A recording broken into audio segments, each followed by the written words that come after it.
Over just the last few years, digital fabrication has become much more capable. And as a result, we've seen a lot of companies from a wide variety of industries, everything from automotive and aerospace to entertainment and buildings and jewelry and dentistry, begin to digitize.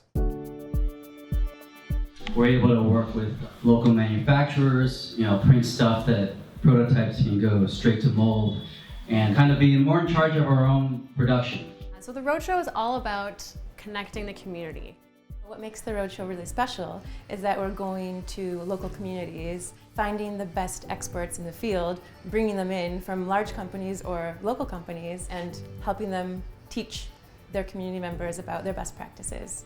We're so excited to be coming to all these local spots and meeting our customers and meeting people from the industry face to face and talking about challenges and barriers and how we're solving problems with additive manufacturing. Is this something where we can, not have to machine something and we can actually just put a printed part and it'll be a saleable item? Anyone who wants to introduce 3D printing into their process, you have to think about whether you want to use it for prototyping or can you actually use it for end production.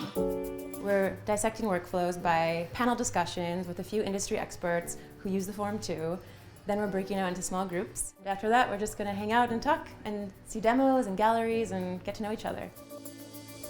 It's great to connect with people face to face in their local community and hear about how they're using the Form 2. So we talk about everything from automotive and aerospace to entertainment and building construction and beautiful kinds of really novel design.